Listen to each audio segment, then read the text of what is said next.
Aldous Huxley, La philosophie éternelle. Chapitre 8. La religion et le tempérament.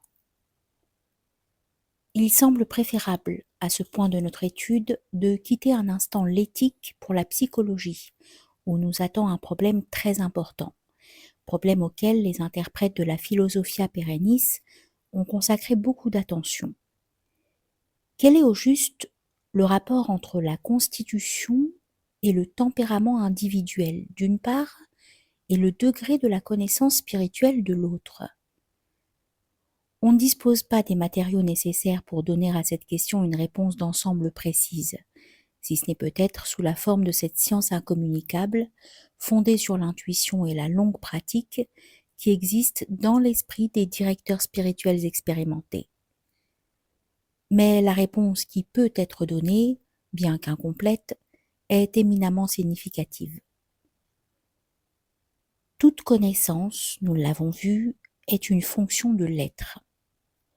Ou pour formuler la même idée en termes scolastiques, la chose connue est chez celui qui connaît selon le mode de celui-ci. Il a été fait allusion dans l'introduction à l'effet sur la connaissance des changements de l'être le long de ce que nous pourrions appeler son axe vertical dans la direction de la sainteté ou son opposé.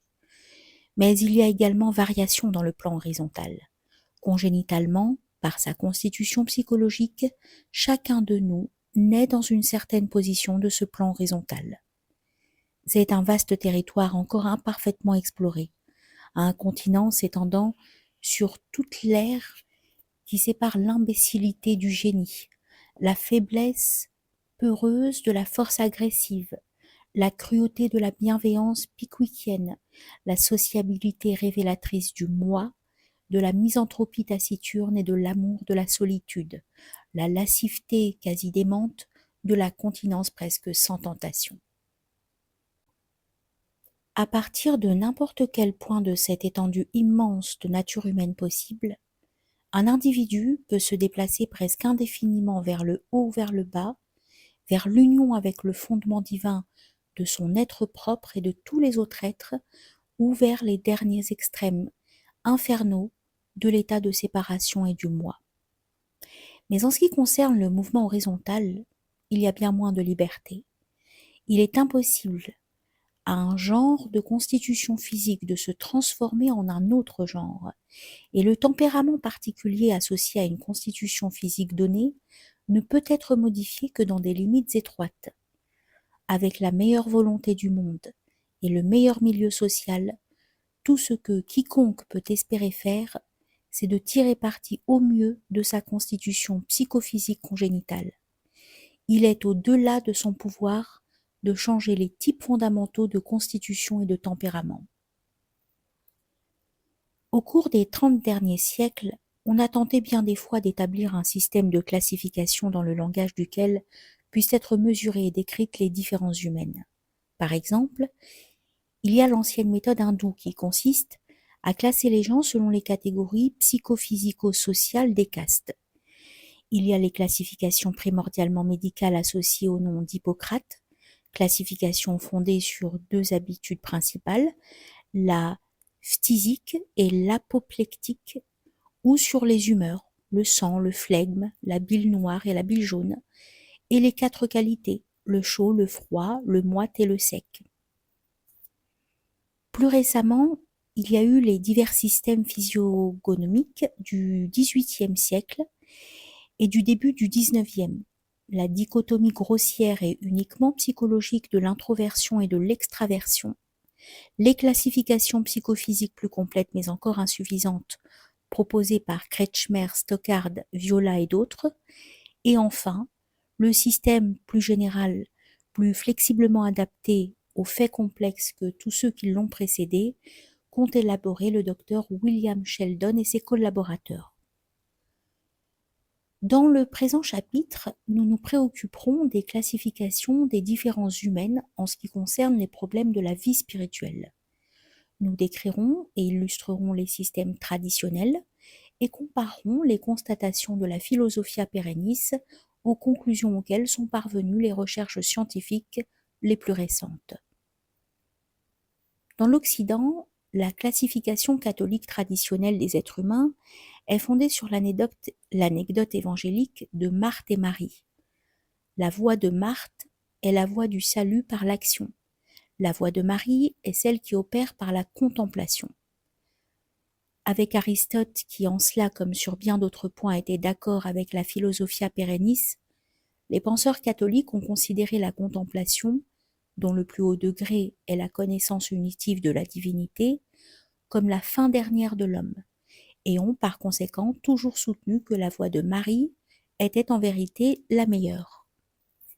Fait bien significatif, c'est d'une leçon essentiellement analogue que le docteur Radin classe, et par voie de conséquence implicite, évalue les êtres humains primitifs, pour autant qu'ils s'adonnent à la philosophie et à la religion.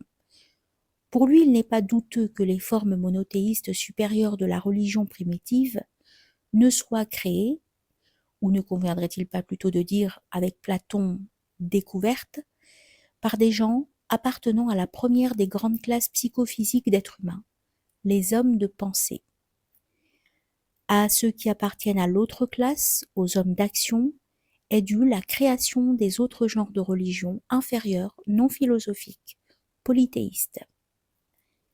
Cette simple dichotomie est une classification des différences humaines, valable dans la mesure où elle s'applique.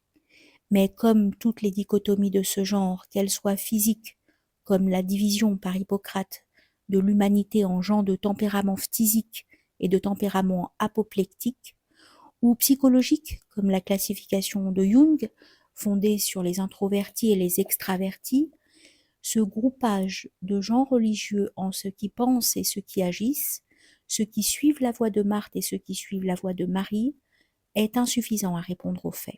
Et bien entendu, aucun directeur d'âme, aucun chef d'une organisation religieuse ne se contente jamais dans la pratique effective de ce système par trop simple. Sous-jacente aux meilleurs écrits catholiques sur la prière et à la meilleure pratique catholique en ce qui concerne la reconnaissance des vocations et la répartition des devoirs, nous sentons l'existence d'une classification implicite et non formulée des différences humaines, plus complète et plus réaliste que la dichotomie explicite de l'action et de la contemplation. Dans la pensée hindoue, les grandes lignes de cette classification plus complète et plus satisfaisante sont nettement indiquées. Les voies conduisant à l'union libératrice avec Dieu sont au nombre de 3 et non de 2. La voie des œuvres, la voie de la connaissance et la voie de la dévotion. Dans le Bhagavad Gita, Krishna instruit Arjuna dans chacune de ces voies. La libération par l'action sans attache, la libération par la connaissance du soi et du fondement absolu de tout être avec lequel il est identique, et la libération par la dévotion intense à l'égard de Dieu personnel ou de l'incarnation divine. Fais sans attache le travail que tu as à faire, car un homme qui fait son travail sans attache atteint effectivement le but suprême. C'est par l'action seule que les hommes comme Janaka ont atteint la perfection. Mais il y a aussi la voie de Marie. Libérée de la passion, de la peur et de la colère, absorbée en moi, prenant refuge en moi et purifiée par les feux de la connaissance, beaucoup sont devenus un avec mon être.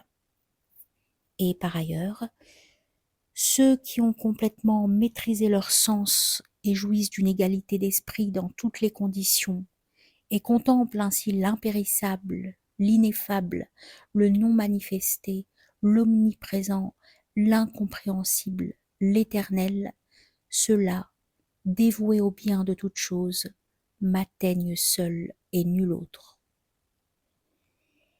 Mais la voie de la contemplation n'est pas facile. La tâche de ceux dont l'esprit se propose le non manifesté est la plus difficile, car pour ceux qui sont dans le corps, l'arrivée à la conscience du non manifesté est pénible. Mais ceux qui consacrent toutes leurs actions à moi, en tant que Dieu personnel, ou qu'incarnation divine, qui me considère comme le but suprême, qui m'adore et médite sur moi avec une concentration qui est l'objet unique de leur esprit, pour ceux-là dont l'esprit est ainsi absorbé en moi, je deviens, avant longtemps, le sauveur qui les tire de l'océan de mortalité du monde. Ces trois voies de la délivrance sont en corrélation précise avec les trois catégories par rapport auxquelles Sheldon a établi ce qui est incontestablement la meilleure et la plus satisfaisante des classifications des différences humaines. Les êtres humains, comme il l'a fait voir, varient d'une façon continue entre les extrêmes viables d'un système tripolaire. Et l'on peut imaginer des mensurations physiques et psychologiques au moyen desquelles un individu donné quelconque peut être situé d'une façon précise par rapport aux trois coordonnées. Ou bien on peut présenter la chose autrement et dire que tout individu donné est un mélange, en proportion variable, de trois composantes physiques et de trois composantes psychologiques étroitement apparentées. L'intensité de chacune des composantes peut être mesurée d'après des procédés déterminés empiriquement. Sheldon donne aux trois composantes physiques les noms d'endomorphisme, mésomorphisme et ectomorphisme. L'individu fortement endomorphe est d'une façon prédominante mou et arrondi et peut facilement devenir gras et obèse. Le fortement mésomorphe est dur, avec un squelette puissant et bien musclé. Le fortement ectomorphe est grêle. Il a un petit squelette et des muscles filamenteux, faibles, peu marqués. L'endomorphe a un intestin énorme qui peut devenir 2 fois plus lourd et 2 fois plus long que celui de l'ectomorphe extrême. Au sens réel, son corps est construit autour du tube digestif. Le fait central et significatif du physique mésomorphe, par contre, c'est la musculature puissante, tandis que celui de l'ectomorphe, c'est le système nerveux, sensible à l'excès.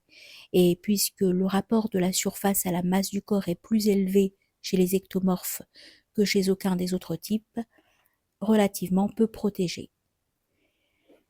Avec la constitution endomorphe se trouve en corrélation étroite un type de tempérament que Sheldon appelle viscérotonie. Parmi les traits viscérotoniques significatifs, on trouve l'amour de la nourriture.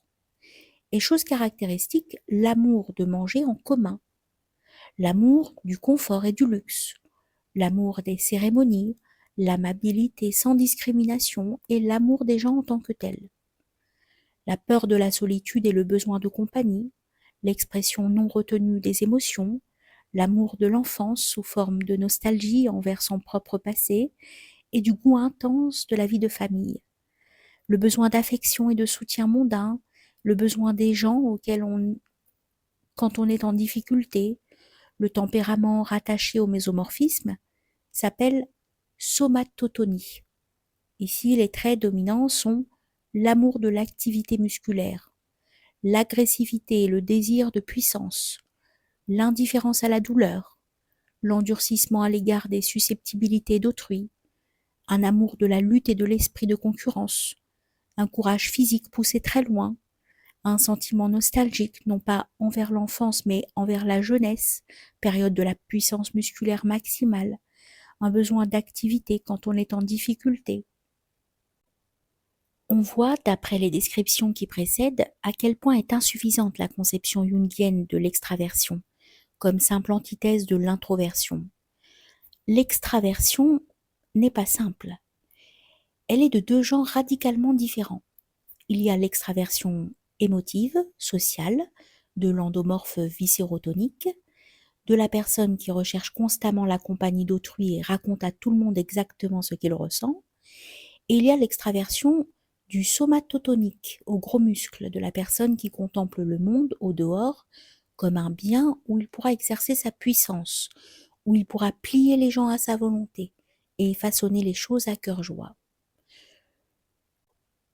L'une est l'extraversion sympathique du vendeur, du rotarien qui se sent à l'aise avec tout le monde, du clergyman protestant et libéral. L'autre est l'extraversion de l'ingénieur qui exerce sur les choses son appétit de puissance, celle du chasseur et du soldat professionnel qui ne rêve que sang et fer, ou de l'animateur d'affaires, de l'homme politique, du dictateur, que ce soit dans son intérieur ou à la tête d'un État.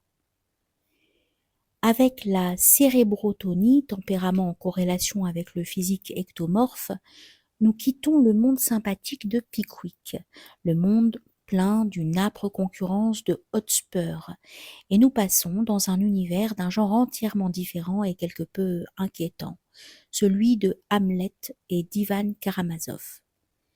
Le cérébrotonique extrême est l'introverti hyper éveillé et hypersensible, qui se préoccupe plutôt de ce qui se passe derrière ses yeux, des constructions de la pensée et de l'imagination, des variations du sentiment et de la conscience, plus que de ce monde extérieur auquel, à leur façon diverse, le viscérotonique et le somatotonique accordent primordialement leur attention et leur allégeance.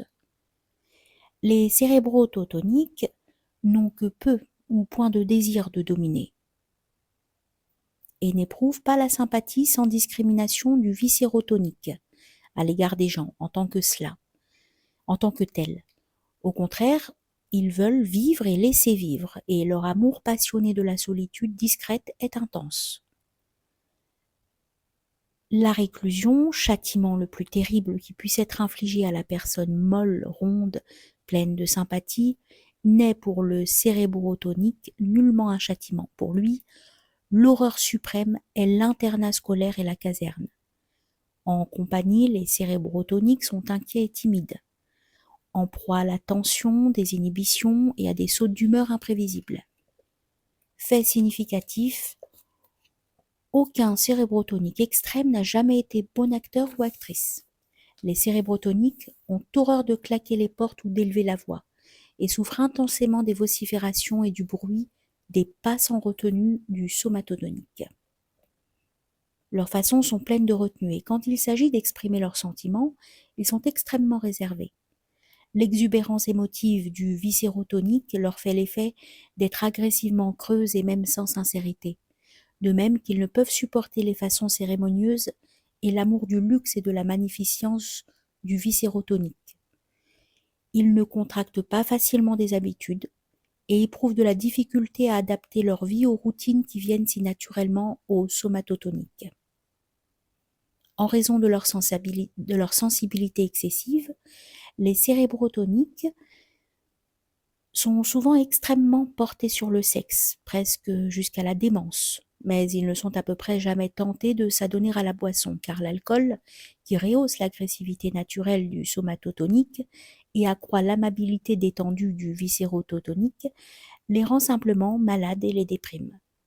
Chacun à sa façon propre, le viscérotonique et le somatotonique sont bien adaptés au monde dans lequel ils vivent. Mais le cérébrotonique introverti est en quelque sorte incommensurable avec les choses, les gens et les institutions qui l'entourent. En conséquence, une proportion remarquablement élevée de cérébrotoniques extrêmes ne réussissent pas à jouer leur rôle de citoyens normaux et de piliers moyens de la société. Mais si beaucoup y échouent, il y en a beaucoup également qui deviennent anormaux du côté supérieur de la moyenne. Dans les universités, les monastères et les laboratoires de recherche, partout où une situation abritée s'offre à ceux dont le petit intestin et les muscles faibles ne leur permettent pas de se frayer un chemin, à coups de mâchoire ou de poing au travers de la mêlée ordinaire, le pourcentage de cérébrotoniques exceptionnellement doués et accomplis sera presque toujours très élevé. Se rendant compte de l'importance de ce type extrême d'être humain, hyper évolué et à peine viable, toutes les civilisations ont pourvu d'une façon ou d'une autre à sa protection. À la lumière de ces descriptions, nous comprenons plus clairement la classification des voies du salut telle qu'elle existe dans le Bhagavad Gita. La voie de la dévotion est la voie suivie naturellement par la personne chez qui la composante viscérotonique est élevée. Sa tendance innée à extérioriser les émotions qu'elle éprouve spontanément envers les personnes peut être discipliné et canalisé de telle sorte qu'un esprit grégaire simplement animal et une bienveillance simplement humaine soient transformés en charité, en dévotion envers le Dieu personnel et en bonne volonté et compassion universelle envers tous les êtres humains. La voie des œuvres est pour ceux dont l'extraversion est du genre somatotonique. Ceux qui, en toutes circonstances, éprouvent le besoin d'agir. Chez le somatotonique non régénéré, ce besoin de l'action est toujours associé à l'agressivité, à l'affirmation du moi et au désir de puissance. Pour le kshatriya-né, ou guerrier souverain, la tâche, ainsi que Krishna l'explique à Arjuna, consiste à se débarrasser de ces accompagnements funestes de l'amour de l'action et à travailler sans égard aux fruits du travail, dans un état de non-attachement complet à son moi. Ce qui, bien entendu, comme tout le reste, est considérablement plus facile à dire qu'à faire. Enfin, il y a la voie de la connaissance par la modification de la conscience, jusqu'à ce qu'elle cesse d'être centrée sur le moi et soit centrée sur le fondement divin et uni à lui. C'est là la voie vers laquelle est attiré naturellement le cérébrotonique extrême. Sa discipline spéciale consiste à mortifier sa tendance innée à l'introversion pour elle-même, à la pensée, à l'imagination et à l'analyse intérieure, considérée comme fin en soi plutôt que comme un moyen de parvenir, par la transcendance ultime de l'imagination et du raisonnement déductif, à l'acte intemporel de la pure intuition intellectuelle. Parmi l'ensemble de la population, nous l'avons vu, la variation est continue et chez la plupart des gens, les trois composantes sont mélangées à peu près également. Ceux qui manifestent une prédominance extrême de l'une quelconque des composantes sont relativement rares. Et pourtant, en dépit de leur rareté, c'est par les types de pensée caractéristiques de ces individus extrêmes que la théologie et l'éthique, tout au moins du côté théorique, ont été principalement dominées. La raison en est simple. Toute position extrême se voit avec une netteté plus intransigeante et, partant, est plus facile à reconnaître et à comprendre que les positions intermédiaires, qui sont le type naturel de pensée de la personne, chez qui les composantes constitutives de la personnalité s'équilibrent également. Ces positions intermédiaires, il faut le noter, ne renferment ni ne concilient en aucune façon les positions extrêmes. Ce sont simplement d'autres types de pensée ajoutés à la liste des systèmes possibles. L'édification d'un système de métaphysique, d'éthique et de psychologie, embrassant toute chose, est une tâche qui ne peut jamais être accomplie par un seul individu, pour cette raison suffisante qu'il est effectivement un individu avec un genre particulier de constitution et de tempérament, et partant, capable de connaître exclusivement selon le mode de votre être propre, de son être propre. D'où les avantages inhérents à ce que l'on peut appeler l'abord ontologique de la vérité. Le dharma sanskrit, l'un des mots-clés dans les exposés hindous de la Philosophia Perennis, a deux significations principales. Le dharma d'un individu est tout d'abord sa nature essentielle, la loi intrinsèque de son être et de son développement. Mais dharma signifie aussi la loi de la droiture et de la piété. Les conséquences implicites de cette double signification sont claires. Le devoir d'un homme, la façon dont il devrait vivre, ce qu'il devrait croire et ce qu'il devrait faire au sujet de ses croyances, ces choses sont conditionnées par sa nature essentielle, sa constitution et son tempérament. Allant beaucoup plus loin que les catholiques avec leur doctrine des vocations, les hindous reconnaissent aux individus possédant des dharmas différents le droit d'adorer des aspects ou des conceptions différentes du divin. D'où l'absence presque totale chez les hindous et les bouddhistes de persécutions sanglantes, de guerres de religion et d'impérialisme prosélytant.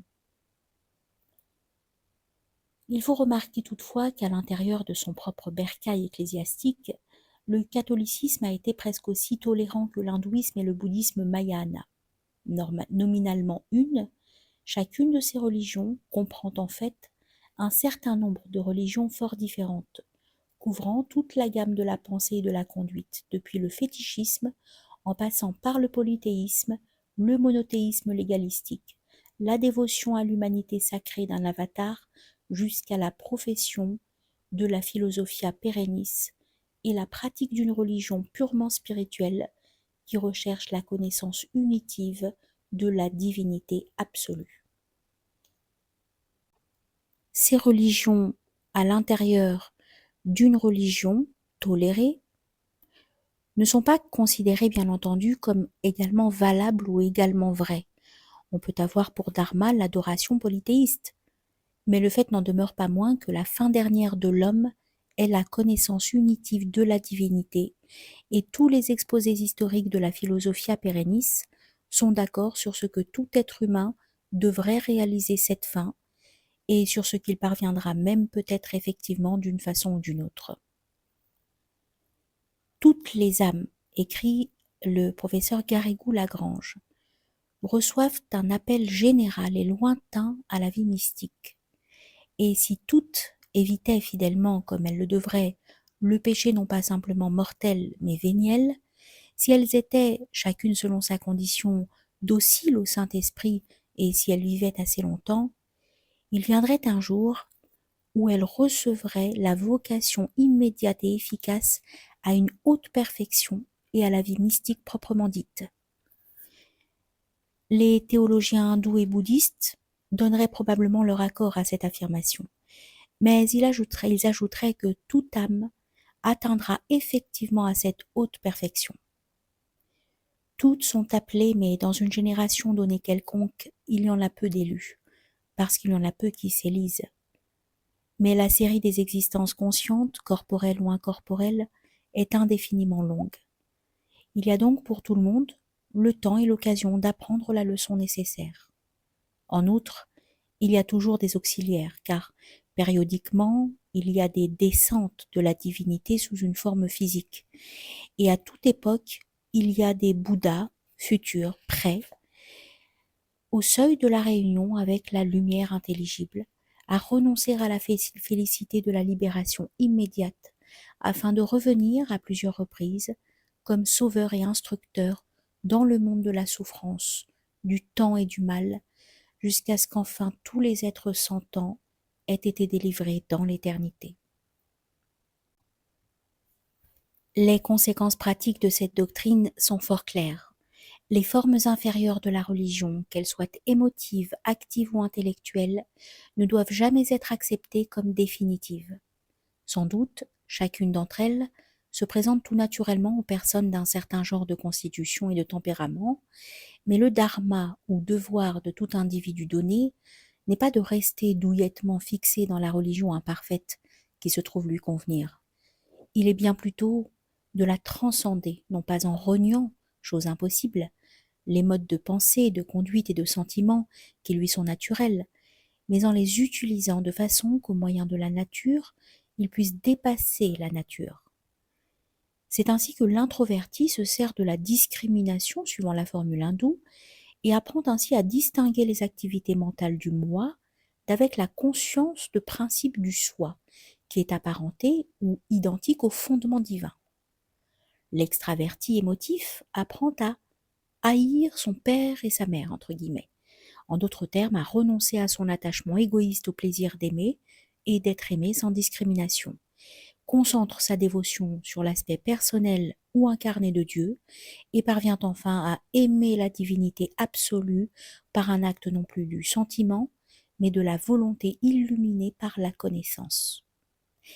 Et enfin, il y a cette autre catégorie d'extravertis qui se préoccupent non pas des plaisirs de donner ou de recevoir de l'affection, mais de la satisfaction de son désir de puissance sur les choses, les événements et les personnes. Se servant de sa propre nature pour transcender sa propre nature, il devra suivre la voie prescrite dans le Bhagavad Gita à l'intention d'Arjuna abasourdi, la voie des œuvres sans attachement aux fruits des œuvres, la voie de ce que saint François de Sales appelle l'indifférence sacrée, la voie qui mène par l'oubli du moi à la découverte du soi. Au cours de l'histoire, Il est souvent arrivé que l'une ou l'autre des religions imparfaites ait été prise trop au sérieux et ait été considérée comme bonne et vraie en soi, au lieu d'être prise comme un moyen de parvenir à la fin dernière de toute religion.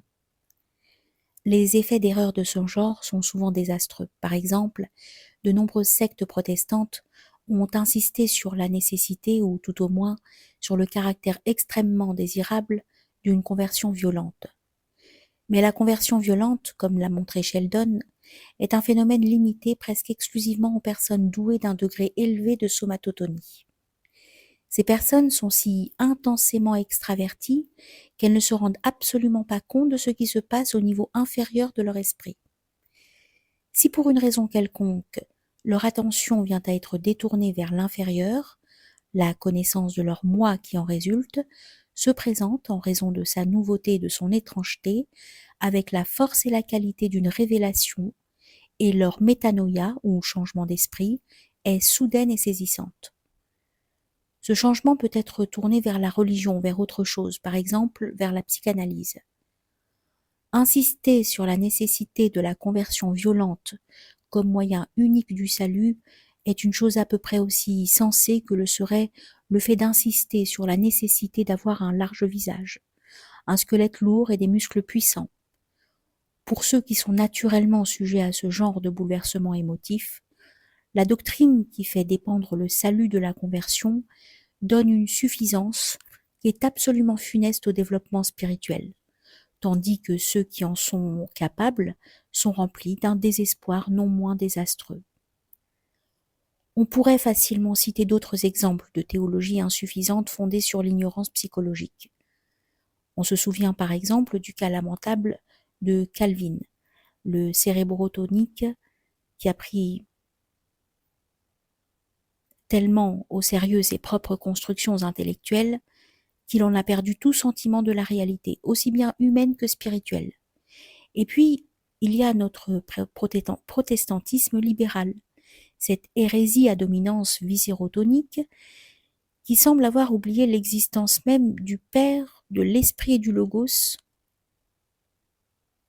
et égale le christianisme à un attachement émotif à l'humanité du Christ, ou pour employer l'expression populaire courante, à la personnalité de Jésus adorée d'une façon idolâtre, comme s'il n'y avait pas d'autre Dieu.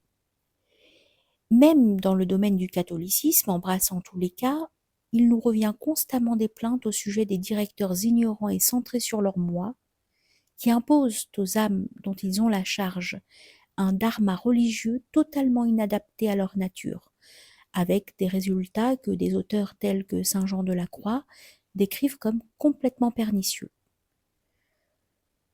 Nous voyons donc qu'il nous est naturel de penser à Dieu comme posséder des qualités que notre tempérament tente à nous faire percevoir chez lui. Mais à moins que la nature ne trouve une méthode pour se transcender au moyen d'elle-même, nous sommes perdus. En dernière analyse, Philon a parfaitement raison de dire que ceux qui ne conçoivent pas Dieu purement et simplement comme l'un nuisent non pas à Dieu, bien entendu, mais à eux-mêmes et avec eux-mêmes, leurs semblables. La voie de la connaissance se présente le plus naturellement aux personnes dont le tempérament est d'une façon prépondérante cérébrotonique. Je ne veux pas dire par là qu'il soit facile aux cérébrotoniques de suivre cette voie. Ces péchés le plus spécialement familiers sont tout aussi difficiles à vaincre que le sont les péchés qui obsèdent le somatotonique féru de puissance et le viscérotonique extrême avec son appétit glouton de la nourriture, du confort et de l'approbation sociale. J'entends plutôt que l'idée suivant laquelle une telle voie existe et peut être suivie, soit par la discrimination, soit par le travail sans attachement, soit par la dévotion pointée vers un but unique, est une idée qui se présente spontanément au cérébrotonique. À tous les niveaux de la culture, il est le monothéiste naturel. Et ce monothéiste naturel, comme le montrent nettement les exemples de théologie primitive du docteur Radin, est souvent un monothéiste de l'école du tattvam asi, de la lumière intérieure. Les personnes assujetties par leur tempérament à l'un ou l'autre des deux genres d'extraversion sont des polythéistes naturels. Mais les polythéistes naturels peuvent, sans grande difficulté, être convaincus de la supériorité théorique du monothéisme. La nature de la raison humaine est telle qu'il y a une plausibilité intrinsèque dans toute hypothèse qui cherche à expliquer le multiple en le ramenant à l'unité, à réduire la multiplicité apparente à l'identité essentielle. Et à partir de ce monothéisme théorique, le polythéiste à demi converti peut, s'il le veut, passer, au moyen de pratiques adaptées à son propre tempérament particulier, à la conscience effective du fondement divin de son être propre, ainsi que de tous les autres. Il le peut, je le répète, et parfois il y parvient en effet, mais bien souvent il n'y parvient pas. Il y a beaucoup de monothéistes théoriques dont la vie entière et toutes les actions prouvent qu'en réalité ils sont encore ce que leur tempérament les incline à être. Des polythéistes, adorateurs non pas du Dieu unique, dont ils parlent quelquefois, mais des dieux nombreux, nationalistes et technologiques, financiers et familiaux, auxquels en pratique ils offrent toute leur allégeance. Dans l'art chrétien, le Sauveur a presque invariablement été représenté comme étant grêle, faiblement charpenté, d'une musculature peu marquée.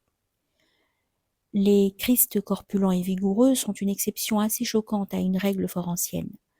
Au sujet des crucifixions de Rubens, William Blake a écrit avec mépris « J'avais compris que le Christ était charpentier et non serviteur d'un brasseur, mon bon monsieur. » En un mot, le Jésus traditionnel est conçu comme étant un homme d'un physique où domine l'ectomorphée, par voie de conséquence implicite, d'un tempérament où prédomine la cérébrotonie.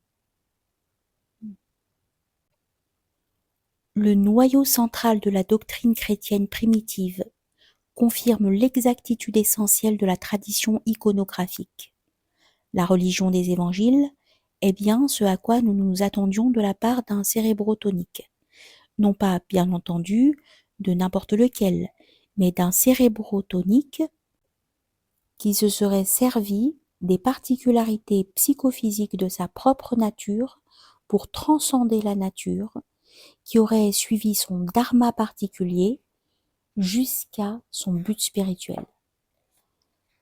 L'insistance sur ce que le royaume des cieux est intérieur, le mépris des rites, l'attitude légèrement dédaigneuse envers le légalisme, envers les routines cérémonieuses de la religion organisée, envers les jours et les lieux sanctifiés, le détachement général à l'égard de ce monde, l'insistance témoignée à la retenue non pas simplement en ce qui concerne l'action manifeste, mais même le désir et l'intention inexprimée, l'indifférence aux splendeurs de la civilisation matérielle et l'amour de la pauvreté comme étant l'un des plus grands des biens, la doctrine suivant laquelle le non-attachement doit être poussé jusque dans le domaine des rapports familiaux et suivant laquelle la dévotion même aux buts les plus élevés d'entre les idéals simplement humains, la droiture même des scribes et des pharisiens peuvent être des distractions idolâtres, éloignant de l'amour de Dieu.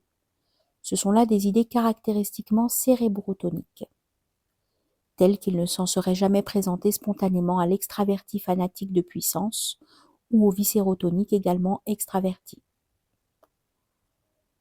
Le bouddhisme primitif est d'une façon non moins prédominante que le christianisme primitif, cérébrotonique, et il en est de même du Vedanta, discipline métaphysique qui est au cœur de l'hindouisme. Le confucianisme, au contraire, est un système principalement viscérotonique, familial, cérémonieux et foncièrement préoccupé de ce monde. Et dans l'islam, on trouve un système qui incorpore des éléments fortement somatotoniques. D'où le sombre catalogue de l'islam en ce qui concerne les guerres saintes et les persécutions. Catalogue comparable à celui du christianisme ultérieur, après que cette religion eut affecté un compromis avec la somatotonie non régénérée, au point d'appeler son organisation ecclésiastique l'Église militante.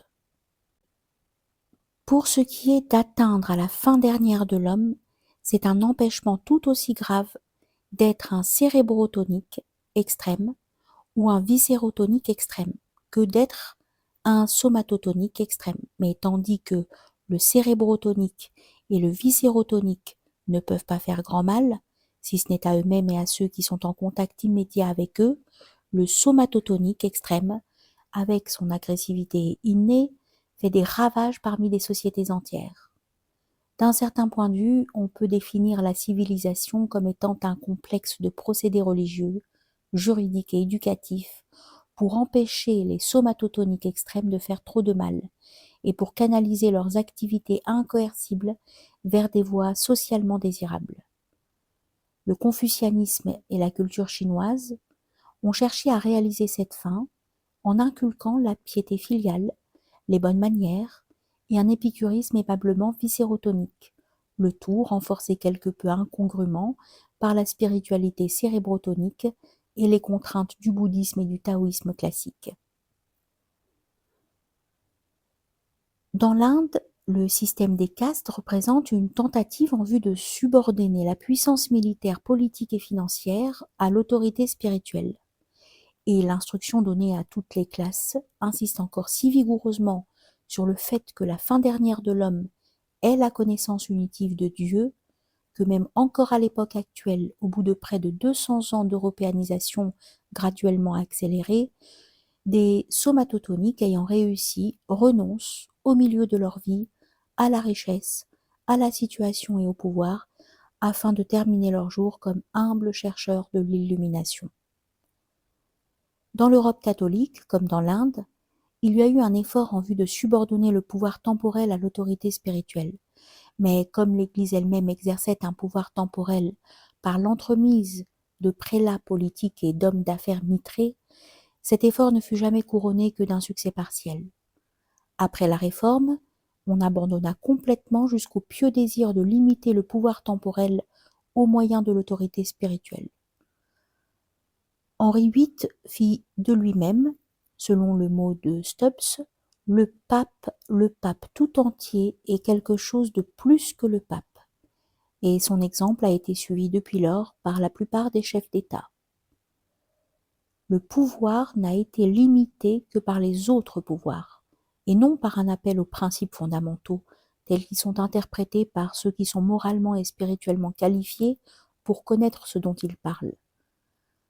Entre-temps, l'intérêt porté à la religion a décliné partout, et même parmi les chrétiens croyants.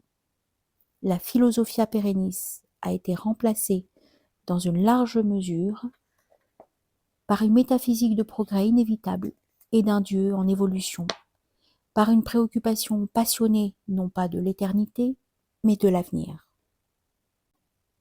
Et d'une façon presque soudaine, dans l'espace de ce dernier quart de siècle, a été consommée ce que Sheldon appelle une révolution somatotonique, dirigée contre tout ce qui est caractéristiquement cérébrotonique dans la théorie et la pratique de la culture chrétienne traditionnelle. Voici quelques symptômes de cette révolution somatotonique. Dans le christianisme traditionnel, comme dans toutes les grandes interprétations religieuses de la philosophia perennis, il était axiomatique que la contemplation fût la fin et le but de l'action. Aujourd'hui, la grande majorité même des chrétiens avoués considèrent l'action, dirigée vers le progrès matériel et social, comme la fin et la pensée analytique, il n'est plus question de pensée intégrale ou contemplation, comme le moyen en vue de cette fin. Dans le christianisme traditionnel, comme dans les autres formulations de la philosophia perennis, le secret du bonheur et le chemin du salut devaient être recherchés non pas dans le milieu extérieur, mais dans l'état d'esprit de l'individu par rapport au milieu. Aujourd'hui, la chose capitale n'est pas l'état d'esprit, mais l'état du milieu. Le bonheur et le progrès moral dépendent, croit-on, d'accessoires matériels de plus en plus gros et perfectionnés, et d'un standard de vie plus élevé. Dans l'éducation chrétienne traditionnelle, on insistait constamment sur la retenue. Avec l'ascension récente de l'école progressive, on insiste exclusivement sur l'activité et l'expression de la personnalité. les bonnes manières traditionnellement chrétiennes bannissaient toute expression de plaisir dans la satisfaction des appétits physiques. On peut avoir de l'amour pour un hibou qui pousse des cris aigus, mais il ne faut pas avoir d'amour pour un poulet rôti. Telle était une petite poésie enfantine avec laquelle on élevait les petits dans la nurserie il y a seulement 50 ans. Aujourd'hui, les jeunes proclament sans arrêt à quel point ils aiment et adorent différentes catégories d'aliments et de boissons. Les adolescents et les adultes parlent des frissons qu'ils tirent de la stimulation de leur sexualité. La philosophie populaire de la vie a cessé d'être fondée sur les classiques de la dévotion et les règles de la bonne éducation aristocratique, et elle est maintenant façonnée par les auteurs de slogans publicitaires dont l'idée unique est de persuader à tout le monde de devenir aussi extraverti, aussi gourmand sans retenue que possible, puisque bien entendu, ce sont uniquement les possessifs, les agités, les distraits qui dépensent de l'argent pour les choses que les annonciers désirent vendre.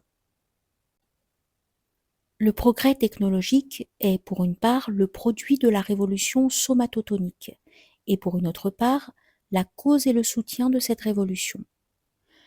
L'attention extravertie a pour résultat des découvertes technologiques. Chose significative, un haut degré de civilisation matérielle a toujours été associé avec la pratique largement répandue et officiellement sanctionnée du polythéisme. À leur tour, les découvertes technologiques ont eu pour résultat la fabrication en série. Et la fabrication en série, la chose est évidente, ne peut être maintenue à pleine pression qu'en persuadant à toute la population d'accepter la Weltanschauung somatotonique et d'agir en conséquence. Comme le progrès technologique avec lequel elle est si étroitement associée de tant de façons, la guerre moderne est à la fois une cause et un résultat de la révolution somatotonique. L'éducation nazie, qui était spécifiquement une éducation en vue de la guerre, avait deux buts principaux. Encourager la manifestation de la somatotonie chez ceux qui étaient le plus richement doués de cette composante de la personnalité, et rendre le reste de la population honteuse de son amabilité détendue ou de sa sensibilité tournée vers l'intérieur et de sa tendance à la retenue personnelle et à la tendresse d'esprit. Pendant la guerre, les ennemis du nazisme ont été contraints bien entendu de faire des emprunts à la philosophie éducative des nazis. Par tout le vaste monde, des millions de jeunes hommes et même de jeunes femmes sont systématiquement instruits à être durs et à apprécier la dureté, au-delà de toute autre qualité morale. À ce système d'éthique somatotonique est associée la théologie polythéiste idolâtre du nationalisme, pseudo-religion bien plus puissante au moment présent pour le mal et la division que ne l'est le christianisme ou toute autre religion monothéiste pour l'unification et le bien. Par le passé, la plupart des sociétés ont systématiquement essayé de décourager la somatotonie. Ça a été là une mesure de défense personnelle. Elles ne voulaient pas être détruites physiquement par l'agressivité férue de puissance de leur minorité la plus active, et elles ne voulaient pas être spirituellement aveuglées par un excès d'extraversion. Au cours des quelques dernières années, tout cela a été changé. Quel sera le résultat? Nous pouvons nous le demander avec appréhension du renversement actuel et mondial d'une politique sociale immémoriale. Le temps seul le fera voir.